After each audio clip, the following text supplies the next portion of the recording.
Selamat sore, Ibu. Sore. Kita dari mahasiswa Universitas Buana Perjuangan mohon izin untuk sedikit banyak berbicara atau bertanya tentang terkait wisata di Kaliungu ini. Perkenalkan, nama saya Yusuf Hanifan. Nama saya Dewi Saputra. Pak. Iya, boleh tahu Ibu atas nama siapa? Saya dengan Mita mau di Kaliungu sekarang. Selaku Selaku berarti yang manajer. Ya, satu manajer. Nanti kita mulai untuk pertanyaannya ya Bu. Yang pertama untuk pengelolaan tenaga kerja Bu. Ada beberapa pertanyaan yang akan saya tanyakan. Yang pertama, bagaimana Ibu mengelola perekrutan tenaga kerja di usaha Kaliungu ini? Oke, untuk perekrutan kita kan lihat dari ini kan dinas pariwisata ya. Di pariwisata itu berarti kita per departemen kita butuhkan gitu, ada departemen angkutan berkaitan itu di bagian restoran, recreation itu di bagian wahana kan gitu. Terus ada juga tugas itu ya kita kan masing-masing akan kita masukkan gitu, untuk SDM-nya. Jadi kita bentuk dulu pertama itu adalah struktur, terus manajemennya. Untuk SDM-nya akan ikut di situ. Jadi ada apa aja sih di Kaliungu? Yang jelas kalau pariwisata kan pasti di dalam wisata itu fasilitasnya apa aja. Nah itu akan otomatis SDM juga akan ikut. Tantangannya sendiri Bu, dalam perekrutan itu ada tantangannya? Sebenarnya tidak ada tantangan ya, semua orang pasti butuh belajar, butuh cari kerja kan gitu. Tergantung kita di sini yang harus sudah standarkan SOP-nya seperti apa. Job desk-nya apa kan gitu. Pertanyaan selanjutnya ya Bu, apakah ada kesulitan dalam mempertahankan tenaga kerja yang berkualitas? Jika ada, penyebabnya apa? Sebenarnya tidak ada sih, tergantung kalau untuk kesulitan tidak ada, kembali ke personalitinya masing-masing. Orang itu mau bekerja, mau belajar atau tidak. Tapi kalau mereka untuk coba-coba itu kan adalah di personal, bukan di manajemen, bukan di satu perusahaan. Karena kita memasuki perusahaan pasti kita harus ikut aturan perusahaan. Nah, kebanyakan yang mereka tidak cocok lama itu karena mereka tidak suka dengan adanya aturan. Selanjutnya, bagaimana Ibu memastikan bahwa karyawan mendapatkan pelatihan yang memadai untuk memenuhi kebutuhan wisata? Karena setiap hari kan kita cek, kita ada cek, ada kesalahan kita koreksi di situ untuk diperbaiki. Nah itu bisa karena terbiasa. Ya. Terus sesama departemen pun kadang di setiap kalau di kredit seperti ini kan pasti ada argumen. Itu kan berarti sama-sama aware. After dari situ pasti kita akan koreksi lagi. Pertanyaan selanjutnya, apa saja kendala yang Ibu hadapi terkait pengelolaan jadwal kerja atau rotasi tenaga kerja di musim tertentu? Kalau kesulitannya tidak ada ya, maksudnya belum ada. Cuman kalau di area terbuka yang paling di musim hujan aja sih. Selebihnya sih diselesaikan. Sejauh mana Ibu melibatkan karyawan dalam pengambilan keputusan operasional? Apakah ada tantangan dalam komunikasi atau koordinasi dengan tenaga kerja? Kalau keputusan karyawan, staff ya, kalau itu tidak ada yang kita libatkan, cuman kita sharing. Keputusan final tetap di saya, karena ya baik buruknya sudah saya pikirkan, karena kan pasti dampaknya ke semua. Gitu. Tapi sebelum saya ambil keputusan, pasti saya akan sharing dulu kendala di bawah itu apa, terus kekurangannya apa dan lain sebagainya apa, itu baru saya final keputusan. Tapi tidak melibatkan di bawah, karena begini, staff itu banyak kepala. Ya, kalau saya ngikutin banyak kepala nggak akan habis. Mereka yang harus itu satu kepala. Ibu, ada pertanyaan lain? ini mengenai modal ya. Iya. Yang pertama mungkin apa saja sumber pembiayaan yang digunakan untuk pengelolaan usaha-usaha di Kaliungu ini? Sumber pembiayaan semua pakai biaya.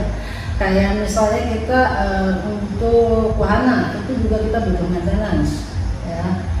Jadi kayak misalnya kita modal awal 30 juta, ya 30 juta kita hitung tuh jual BIP-nya kita mau berapa tahun gitu. Karena kita nggak bisa ngasih harga itu sesuai ego ngeliat di internet, ngeliat di wisata sebelah segala macam, tidak. Karena kembali lagi market segmen kita di mana. Gitu, market kita ini ada di daerah yang kita kembali lagi kita lihat daerah sini, warga-warga sini finansialnya seperti apa. Untuk penentuan prioritas dalam pengelolaan kan ada pengembangan, misalnya dari 2022 ada pengembangan usaha untuk penentuan prioritas dalam pengelolaan anggaran itu seperti apa? Prioritas yang saya prioritaskan adalah yang pasti yang untuk sehari-hari ya, operasional resto itu udah bagi. Terus kayak misalnya wahana-wahana yang lain yang saya lihatkan adalah tingkat tingginya antusias customer, itu yang akan saya prioritaskan.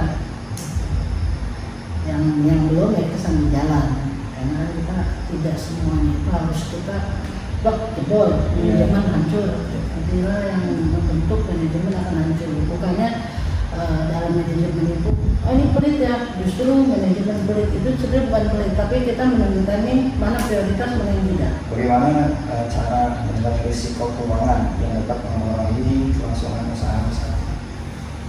Cost, expand yang harus dikurangi. Jadi kayak misalnya yang tidak penting itu ya harus kita malah pilih gitu kan. Apa saja strategi yang digunakan untuk menjaga arus kas agar tetap stabil sepanjang tahun, terutama saat musim tingkat wisatawan yang menurun? Expand kembali lagi semua ke expand. Finalnya tetap di finance, di expand. Di operasional, orang operasional tuh semua mau. Kembali lagi adalah di manajemen itu ujungnya yang expand itu adalah finance. Pertanyaan pengelolaan bahan baku kan kita banyak ya departemennya, wisata ada resto. Nah, bahan baku atau peralatan apa aja yang penting dari departemen itu untuk kelangsungan operasional? Semua penting. Namanya untuk operasional tuh udah otomatis semua penting bahan baku. Bahan bakunya ini berbicara untuk resto atau untuk wahana. Kalau wahana kan paling maintenance ya. Gitu kan. Tapi kalau misalnya restoran itu kan bahan bakunya daily karena menu sudah tersedia, sudah ada di situ. Mau tidak mau, suka tidak suka itu kan customer tahunya itu ada dan kita harus lihat. Kalau misalkan dari misalkan dua departemen ini satunya penting, gimana cara ibu mutusin cara ibu menyelesaikan cara ibu ngambil keputusan kira-kira yang mana dulu? Kalau semuanya untuk revenue, semuanya saya biarkan. Kembali lagi kan ke revenue. Ketika itu untuk menghasilkan revenue, ya semuanya penting. Kita akan prioritaskan.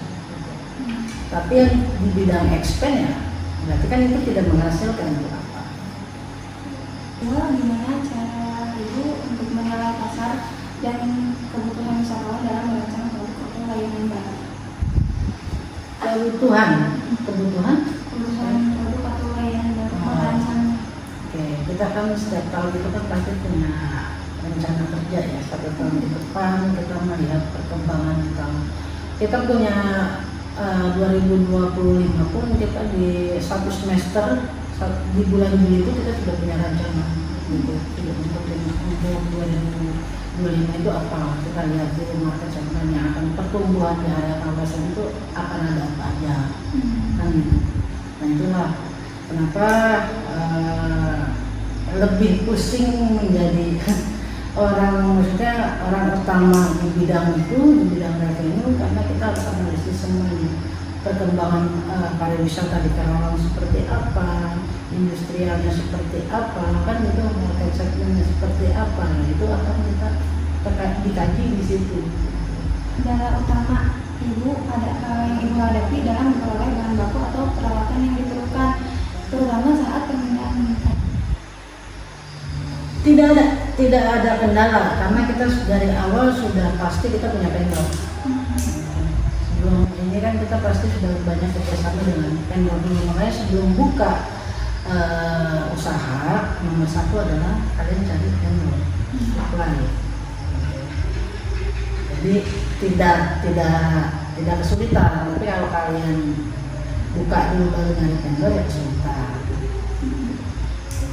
Gimana sih cara ibu untuk ini kan misalnya pemegang minta tapi kan kita juga kadang stoknya ada yang sedikit, ada yang lebih banyak, itu gimana sih cara ibu mengelolanya?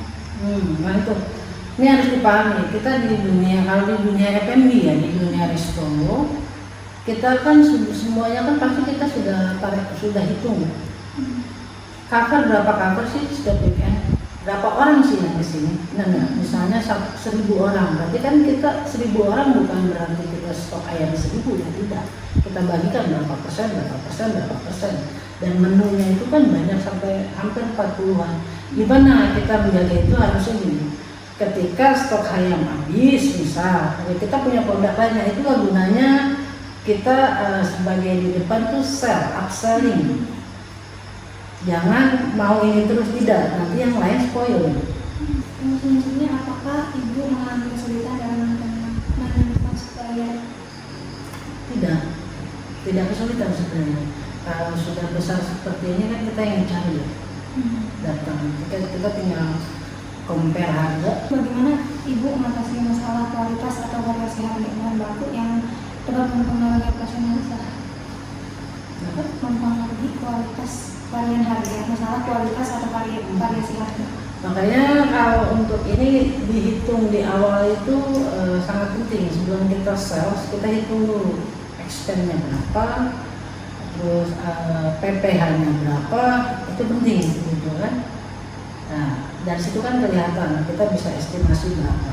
Tinggal kita mau ngambil efeknya rata-rata keuntungannya berapa. Pertanyaan yang selanjutnya itu tentang pemasaran ya Bu. Yang pertama adalah strategi pemasaran apa yang paling efektif untuk usaha pada umum ini? Apa ada tantangan dalam penerapannya Bu? Kalau untuk pemasaran, karena sekarang semua lari ke digital ya, jadi kita lebih main digital secara wisata. Karena kan orang kalau wisata itu lebih nyari gitu, lebih nyari ada apa sih di wisata ini, lebih ininya ke dunia digital. Orang udah jarang, sekarang udah males baca, mereka cuma butuh konten, video, spot segala macam, melihat tertarik. Contoh kayak kita mau liburan ke suatu tempat, yang kita lihat apa? Di dalamnya seperti apa sih? Ya, bukan dilihat menunya apa sih, tidak kan? Bukan ditanya tiketnya berapa, tidak, tapi itu nomor 2, itu nomor sekian. Yang kita lihat itu adalah spot fotonya mereka, pas foto itu ini bagus loh gitu. Saya mau kesana. Memang kalau di media sosial itu dampaknya kita posting hari ini nggak mungkin hari ini akan ini, tapi dia akan ada pengancaman seperti oke, saya ada waktu saya akan kesana. Apa saja tips atau trik yang digunakan dalam membangun brand atau reputasi usaha wisata? Dimana kan kalau Kerawang kan tadi lebih ke industri ya, berarti kan image-nya dari kalangan di Kerawang maupun pendatang ke industri. Bagaimana cara untuk membangun brand bahwa ternyata ada juga tempat wisata di Kerawang? Itulah sebenarnya gini. Makanya langkah yang saya ambil adalah saya kolaborasi dengan Disparbud, dengan dinas pariwisata Karawang, karena mereka juga ingin naik gitu kan. Terus kita juga harus bersinergi dengan ada beberapa kayak IO dan lain sebagainya. Ya, tadi yang saya tanya sudah ada selipan terkait pemasaran, ibu